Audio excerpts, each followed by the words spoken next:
Right now, there is this remarkable and borderline hilarious scandal that is taking place inside of NBC and MSNBC as a result of the decision of NBC News to hire Rona McDaniel, who until a couple of months ago, was the chairwoman of the Republican National Committee. Now, for those of you who aren't familiar with her, she is Mitt Romney's niece. That's obviously how she got her into politics, like so many people in the United States who are in various positions of influence and power in Washington. She got her start because one of her family members, Mitt Romney, has obvious political influence in the Republican Party. He was the party's presidential nominee in 2012, and now his niece, at least until recently, was the chair of the party. She's a very conventional figure.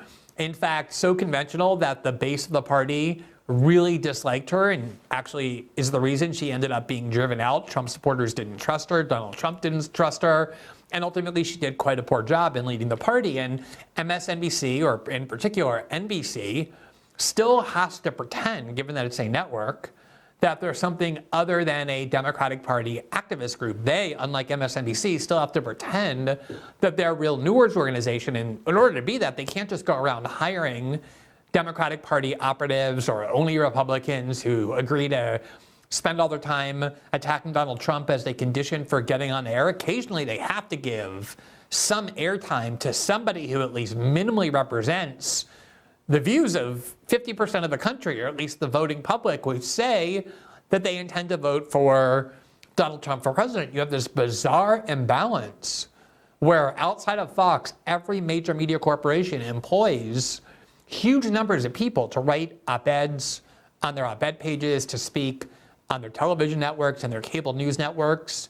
All of them, with very few exceptions, almost none, reject the political views and the political ideology of 50% of the country, meaning they hate Donald Trump, they think his movement is an insurrectionary movement, is a criminal movement.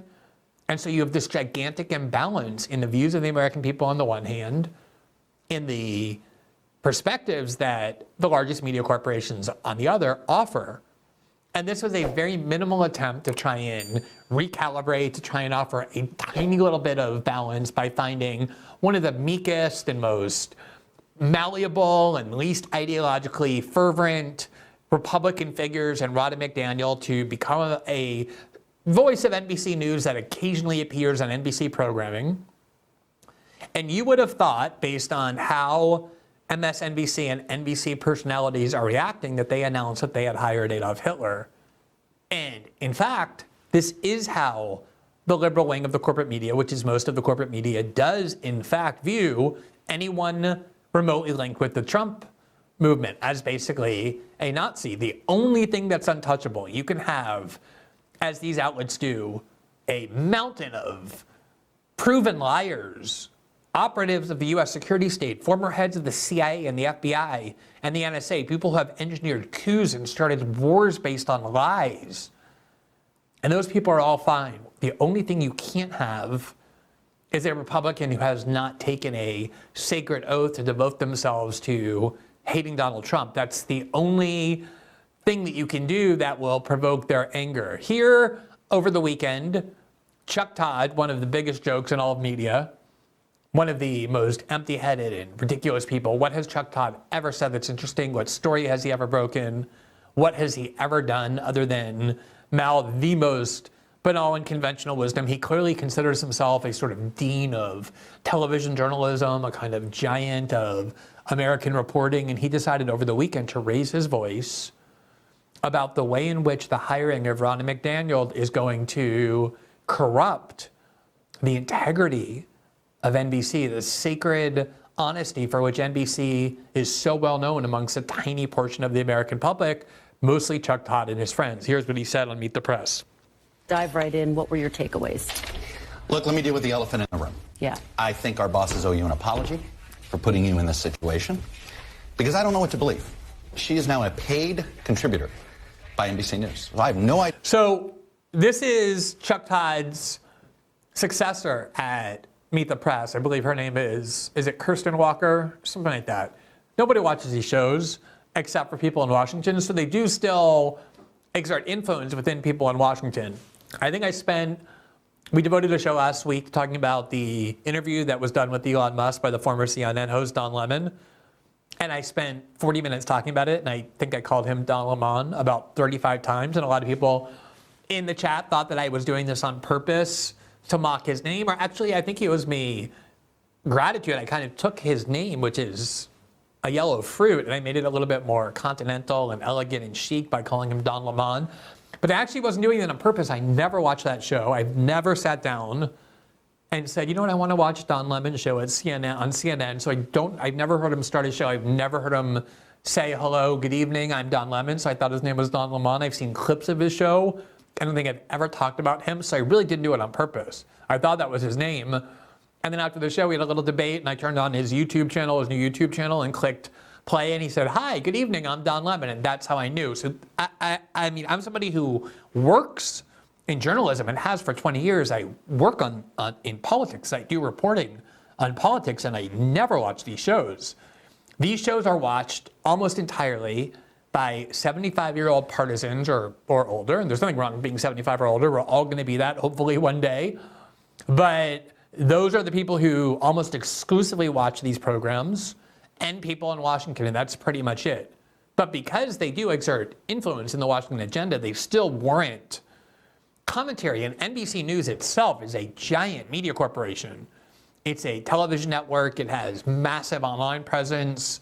So while it's true, and we should celebrate that their audience is shrinking rapidly because of independent media, and largely because of the internet, it's still important not to minimize their influence. And so he's apologizing to his successor, the host of NBC News, because she was put in the position of having to interview Rona McDaniel, until recently the Republican National Committee chair, and somehow that put her in a difficult position, even though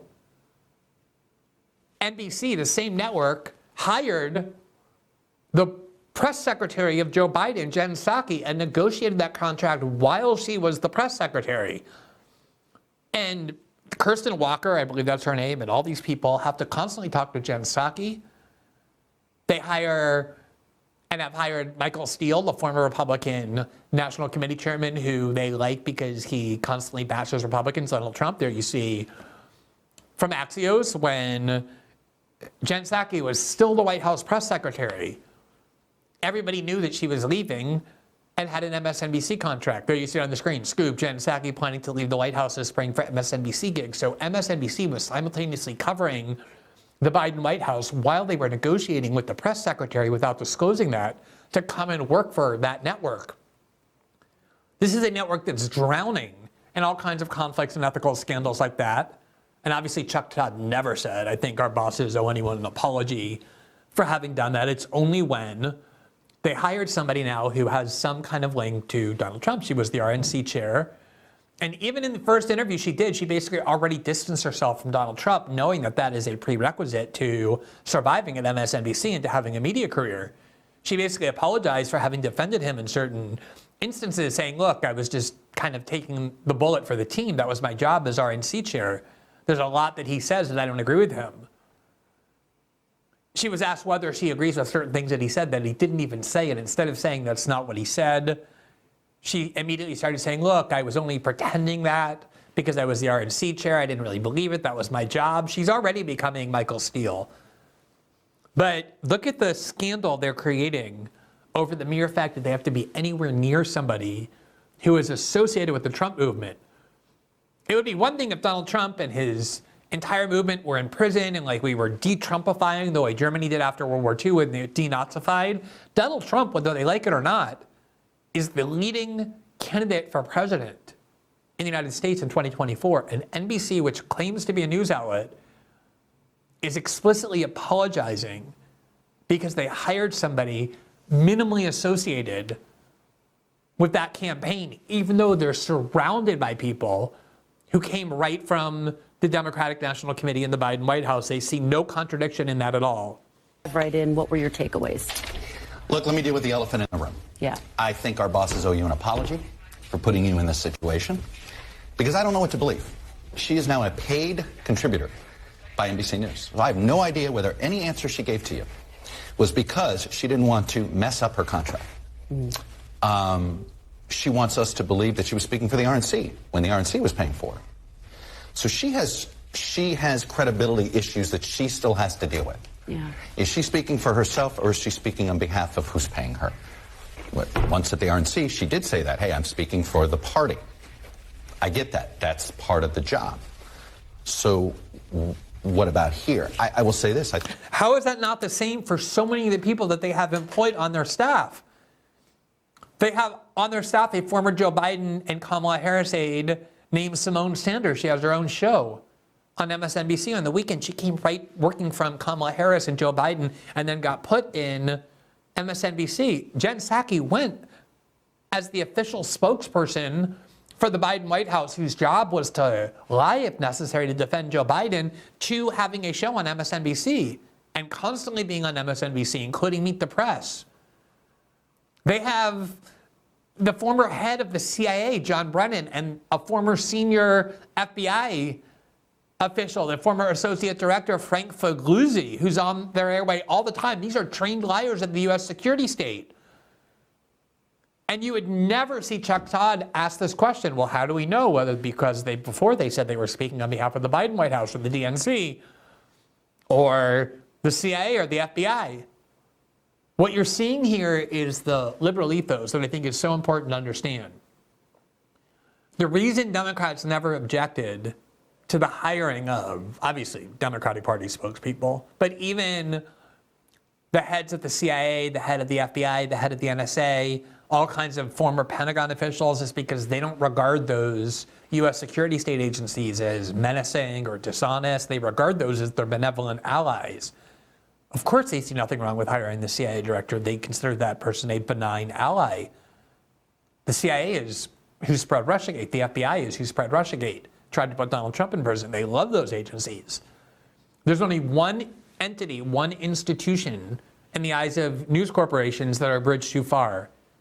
And that is people who are associated with the Trump-led Republican Party. That's it. That's the only prism through which they understand the world. You can put neocons on NBC, and they do constantly, who lied the country into war, who defended torture and kidnapping people off the streets of Europe and sent them to Syria and Egypt to be tortured, as Nicole Wallace, the former Bush-Cheney White House spokesperson, did, who has a show on MSNBC and is constantly on MSNBC. There is no bridge too far for liberal viewers of NBC and MSNBC News and for their personalities, except for the Republican Party. I think your interview did a good job of exposing, I think, many of the contradictions. And look, there's a reason why there's a lot of journalists at NBC News uncomfortable with this, because many of our professional dealings with the RNC over the last 6 years have been met with gaslighting, have been met with character assassination. So it is, that's where you begin here. And so when NBC made the decision to give her... Look at his title. Now, it would be one thing if this were just a nighttime opinion host on MSNBC. This were like Rachel Maddow or Chuck or Chris Hayes or Joy Reid or Lawrence O'Donnell. Everybody knows those are just liberal opinion hosts. Of course they love the Democratic Party. Just like Sean Hannity loves the Republican Party. Talks to Donald Trump all the time, off the air. These are opinion hosts. Chuck Todd is the NBC News chief political analyst. If any job claims to be apolitical, it's this one. And yet here he is saying that we believe the Republican Party should not be spoken to. The Republican Party cannot be trusted. The Republican Party cannot be associated with. The Democratic Party tells the truth. The Democratic Party is our partners in the media. This is such a moment of candor. He's not saying we shouldn't be hiring the chiefs of the political parties to come and work for our news outlets. That would actually be a reasonable point to make. We shouldn't be hiring Joe Biden's press secretary to come and work here and then suddenly pretend she's like some sort of news reporter.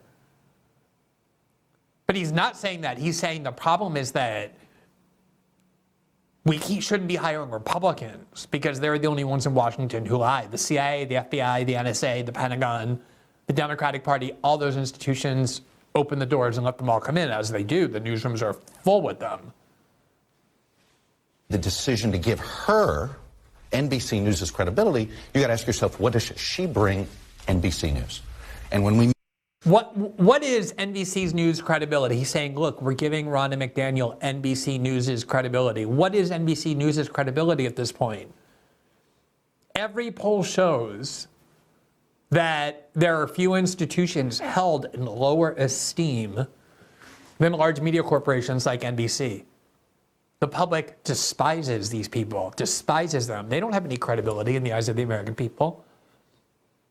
Axios reported at the end of 2023, which has shown you many times, is something like 12% of the American public trust the American media, American television news and newspapers in particular, and believes overwhelmingly that they lie on purpose for political ends.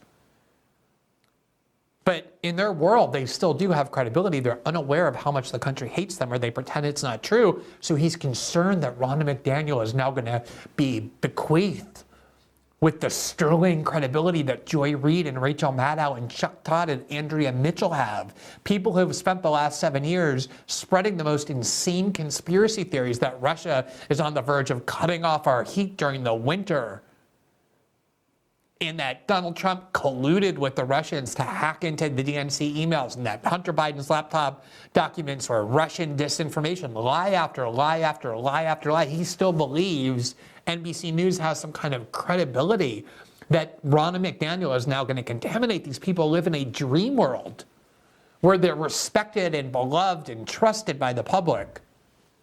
make deals like this, and I've been at this company a long time, you're doing it for access to audience.